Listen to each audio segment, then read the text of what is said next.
இன்னைக்கு எல்லாருமே ஒரு ஒரு கிரேஸாக இருக்கிறது மீடியா.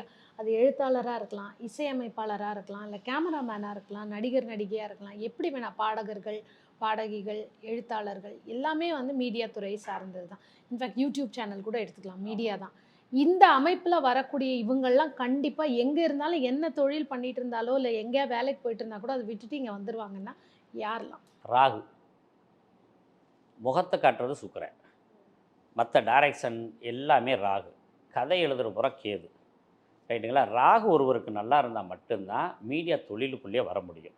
அதே மாதிரி புதனும் சுக்கிரனும் யாருக்கெல்லாம் இணைஞ்சிருக்கோ அவங்களுக்கு இதன் மேல் ஆசைகள் அதிகமாக வரும். அவங்க தான் ஸ்டேண்ட் பண்ணுவாங்க. இது புதன் நட்சத்திரத்துல சுக்கிரன் இருந்தாலும் ஆமாம், எடுத்துக்கலாம். அப்படியே எடுத்துக்கலாம். புதன் நட்சத்திர சுக்கிரன் இருக்கலாம், சுக்கிரனோட நட்சத்திரத்தில் புதன் இருக்கலாம், அல்லது புதன் வீட்டில் சுக்கிரன் இருக்கலாம், சுக்கிர வீட்டில் புதன் இருக்கலாம். இவங்களுக்கெல்லாம் ரொம்ப பெஸ்ட்டாக வரும். அதே மாதிரி கரணத்தையும் எடுக்கலாம். பாலவ கரணம்னு இருக்கு. ஆமா. அதை அந்த கரணத்தில் பிறந்தவங்களுக்கும் அந்த மாதிரி இருக்குது. அதேமாதிரி யோகியா ராகு யாருக்கெல்லாம் வர்றாங்களோ அவங்களாம் சினிமா ஃபீல்டுக்குள்ளே வருவாங்க. இதெல்லாம் ஜாதகத்தில் நம்ம அவுட்லுக்கில் நேர் லுக்கில் பார்க்க முடியாது. அதான் கேமரா முன் கேமரா பின்னு சொல்லி ரெண்டு விதமா பிரிச்சு. ஆமாம், அது மாதிரி ஜாதகத்தில் பார்த்தோன்னே கிடைக்கவே கிடைக்காது. புதன் சுக்கிரன் சேர்ந்துருக்கவே மாட்டாங்க, ராகு வலுவாகவே இருக்க மாட்டார். ஆனால் அவன் பாலவ கரணத்தில் பிறந்திருப்பான். ஆமாம், அப்படி ஒவ்வொரு கரணங்கள் இருக்குது. அந்த கரணத்தில் அந்த ராகுனுடைய கரணத்தில் பிறக்கிறவங்க, அதே மாதிரி ராகு யோகியாக இருக்கவங்களும் இந்த மாதிரி மீடியாக்குள்ளே வருவாங்க.